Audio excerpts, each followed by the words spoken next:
20 से भी ज्यादा एमिनिटीज के साथ 1, 2 एंड 3 BHK अवेलेबल है। शहर के बीचों बीच बन रही DZ सिटी में बुकिंग चालू है और DZ सिटी का काम भी तेजी से चालू है। ग्राउंड+2 कमर्शियल और मुमरा के सेंटर पॉइंट के साथ DZ सिटी आपके लिए एक बेहतरीन ऑप्शन बनता है। ज्यादा जानकारी के लिए दिए गए नंबरों पर कॉल करें या उनकी सेल्स ऑफिस विजिट करें। नाबालिग मुस्लिम लड़की ने प्रेम संबंधों के चलते दिया बच्ची को जन्म, अब उसी बेटी को पाने के लिए खा रही है दर दर की ठोकरें। नाला सोपारा के इस मामले को क्या कहेंगे आप? लव जिहाद या भगवान लौट रहा है?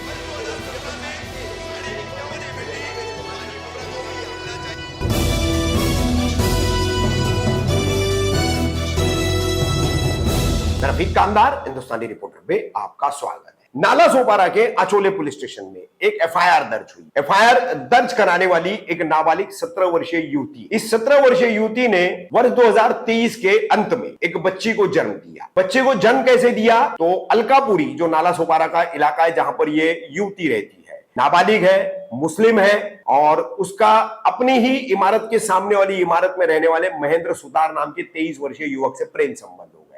इन्हीं प्रेम संबंधों के चलते ये नाबालिग युवती गर्भवती हो गई। गर्भवती होने के बाद उसके साथ उसके अपने परिवार के लोगों से, बाहर के समाज सेवी होने का दावा करने वाले, पुलिस की महिला दक्षता समिति में रहने वाली महिला समाज सेवियों ने कैसे धोखाधड़ी की और फिर कैसी उसकी मां ने भी जो है महेंद्र सुतार से अन्य लोगों के साथ मिलकर 4 लाख रुपए वसूले। फिर ये बच्ची जो है पैदा हुई इस 17 वर्षीय नाबालिग युवती की पेट से। तो इस युवती ने चौंकाने वाला खुलासा किया है कि उसकी बच्ची को भी उससे दूर कर लिया गया, जबरन अपहरण किया गया और उसे कहीं और दे दिया गया। डॉक्टर, समाज सेवी का है, संतोष झा नाम का इलाके का एक समाज सेवी, इन सब के उसने नाम लिए है। पूरा मामला क्या है? तो नाबालिग की पहचान गुप्त रखते हुए हम उसकी जुबानी ये पूरी कहानी आपको बता रहे हैं। देखिए, आमतौर पर लव जिहाद का आरोप खुल करके लगाने वाले, एक तरफा गढ़ी हुई कहानियों के तहत लगाने वाले लोग अब इस मामले को क्या कहेंगे? लव जिहाद तो आप कह रहे हैं, तो क्या भगवा लव ट्रैप जो कहा जाता है वो इसी तरह से होता है?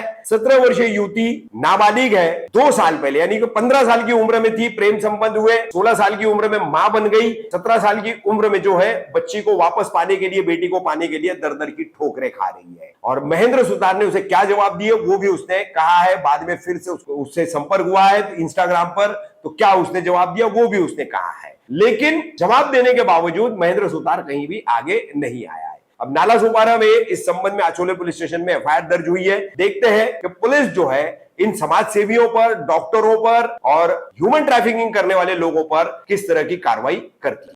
आपकी उम्र क्या है? 17। 17 साल। 2 साल पहले आप कहाँ रहते? अलकापुरी। कौन कौन रहता था साथ में? मम्मी, पापा, भाई, बहन और मैं। ये 2 साल पहले से क्या मामला हुआ था आपके साथ? 2 साल पहले मेरा एक मारवाड़ी के साथ अफेयर था, उसी के सिलसिले में मैं प्रेग्नेंट हो गई थी। क्या नाम था उसका? महेंद्र सुतार। कहाँ रहता था? वो सामने बिल्डिंग में रहता था, फेस्टिवल में। क्या हुआ उसके बाद? उसके बाद मैंने प्रेग्नेंट हो गई थी। उसके बाद तो मैंने मम्मी को बताई नहीं थी घर पे। मेरी डेट मिस हो गई थी, मैं डर के मारे घर पे बताई नहीं थी। मैंने घर पे 5th मंथ में बताया था। जब मम्मी पेट निकला तब मम्मी ने पूछा तो मैंने बताया कि ऐसे ऐसे एक लड़का है, सामने बिल्डिंग में रहता है, उसके साथ मेरा अफेयर था, तो उसमें ऐसा हो गया। तो मम्मी पापा को कुछ समझ में नहीं आया। हम लोग वहाँ पे न्यू थे, तो मेरे घर के सामने एक संतोष झा करके रहते थे, उनको सब एरिया में मामा बोलते हैं। तो फिर मेरे मम्मी पापा ने उनको बुलाए घर पे और उनको बताया कि ऐसा ऐसा है करके। तो उन्होंने मम्मी पापा को बोले कि तुम चलो, मैं यहाँ की एक नगर सेवक है उसके वहाँ लेके जाता हूँ। तो उन्होंने हम लोग दोनों को, मम्मी पापा और मुझे, उनके वहाँ लेकर गए थे। मामा, मैं, मम्मी और पापा, हम 5 जन गए थे उनके वहाँ। उनके वहाँ जाने के बाद उनका पहले से फोन पे कांटेक्ट हो गया था कि ऐसा ऐसा हुआ है, मैं आ रहा हूँ उसको लेकर।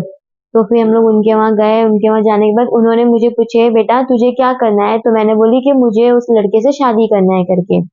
तो उन्होंने मुझे फिर बाहर भेज दिए, दूसरे कैबिन में भेज दिए। उसके बाद उन्होंने फिर वो मामा से वो लड़के का नंबर लेके वो लड़के को कॉल करके बुलाए कि आने के लिए ऑफिस में। वो जो मतलब क्या बात की वो मुझे नहीं पता, बस उसको बुलाए। उसको बुलाने के बाद उससे क्या बात इन लोगों ने की है वो मुझे नहीं पता।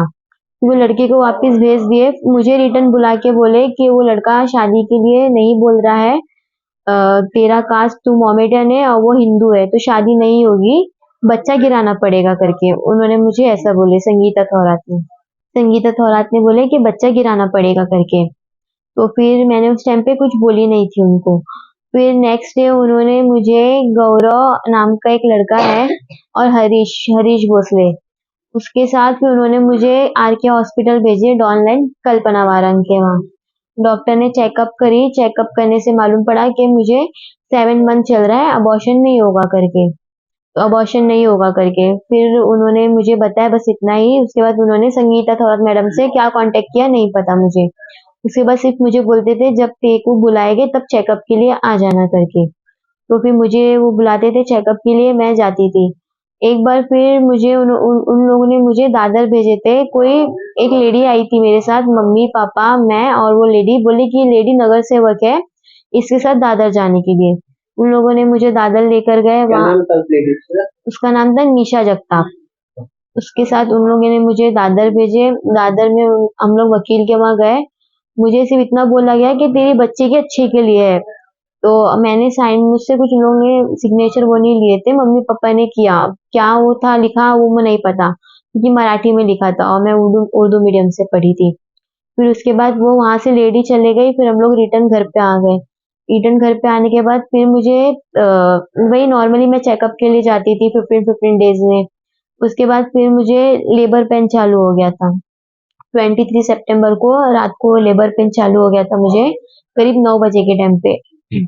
फिर मेरी मम्मी ने कॉल किए कल्पना वारंग को कि मैडम उसको लेबर पेन, उसको मतलब पेन चालू हो गया है, क्या करना है। तो उन्होंने बोले कि जब ज्यादा पेन हो जाएगा तब हॉस्पिटल आने के लिए। फिर मॉर्निंग में मुझे 9 बजे के करीब हॉस्पिटल लेकर गए। हॉस्पिटल लेके जाने के बाद मुझे उधर पेन हो ही रहा था। उस टाइम पे मेरे साथ हरीश भोसले और गौरव था, गौरव गोहिल, ये 2 लोग थे मेरे साथ। मुझे पेन हो ही रहा था, बहुत पेन हो रहा था मुझे। फिर 4 बजे के करीब मेरी डिलीवरी हुई थी। हाँ, 24 सितंबर को 4 बजे के करीब मेरी डिलीवरी हुई थी। नॉर्मल बेड पे बिना ओटी के और बिना एमएमसी के लोग ने मेरी डिलीवरी किए थे।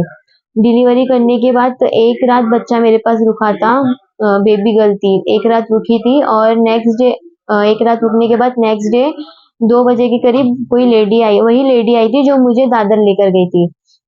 वो लेडी आई, वो लेडी मुझसे मेरा बच्चा ली। तो मैंने डॉक्टर को आवाज दी, मैं बोली कि डॉक्टर वो बच्चा लेके जा रही है। तो मैं नहीं लेके जाने दे रही थी, मैंने बहुत रोई, वो लेडी के भी पैर पड़ी और फिर मैंने डॉक्टर के भी पैर पड़ी कि मेरा बच्चा मत लेके जाओ।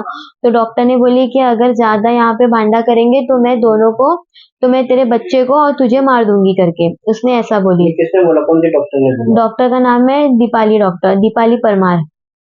उसने बोली कि मैं तुझे और तेरे बच्चे को मार दूंगी करके, यहाँ पे मतलब ज्यादा भांडा नहीं करने के लिए। और उस टाइम पे मुझे इतना होश नहीं था, क्योंकि एक ही दिन हुआ था मेरा डिलीवरी होके, तो इतना नहीं था। तो मुझसे बच्चा छीन के लेके चले गए, उसने ऐसा बोली तो फिर मैं लेके जाने दी। वो लेडी मुझे बोली कि मैं नेक्स्ट डे आऊंगी करके। फिर जिस दिन वो बच्चा लेके गई उसके बाद से वो लेडी रिटर्न नहीं आई। फिर मुझे इन लोग ने 2 दिन हॉस्पिटल में रखे थे। तीसरे दिन मुझे उन लोगों ने डिस्चार्ज दिए। डिस्चार्ज देने के बाद मैं घर पे आई। उसके 2 दिन बाद संतोष झा फिर वापस मेरे घर पे आए। घर पे आके फिर मेरे मम्मी पापा को बोले कि तुम लोग ने बहुत कम पैसे में बच्चा दिए। तो मैंने उनको पूछी कि ये क्या बात बोल रहे हैं आप। तो बोले, उन्होंने मुझे डराया, बोले कि ये बात किसी को बोलना नहीं, हम लोग ने तेरा बच्चा बेच दिए करके। तो बोले अगर तू किसी को भी बोलेगी तो तेरे बच्चे को मार देंगे करके। तो मैंने डर के मारे किसी को भी कुछ नहीं बताया था। और फिर इतना बोले थे कि जब तेरा उम्र हो जाएगा तब तुझे बच्चा वापस दे देंगे करके। तो फिर मैंने डर के मारे ये बात किसी को भी नहीं बोली थी। उसके 6 मंथ बाद तो फिर मैंने वो लड़के से इंस्टा पे मिली।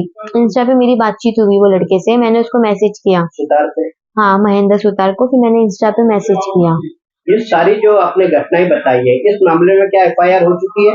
हाँ, मैंने, विद्या जादव है, नाला सुपारा में रहते हैं, और आफरीन शेख घनसार, मैंने इन लोग को मैंने बताया तो वो लोग ने मेरे साथ जाके एफआईआर किए। बस मेरी यही विनती है कि मुझे मेरी बेटी वापस चाहिए। अब एफआईआर हो चुकी है? हाँ, हो चुकी है। एफआईआर में आपने किन किन के नाम लिए हैं?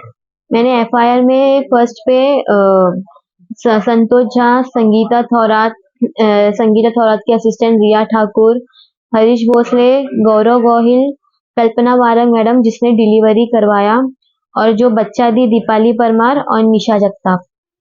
मैडम क्या नाम है आपका? मेरा नाम पूजा अरोरा है और मैं काउंसलर और समाज सेविका हूँ।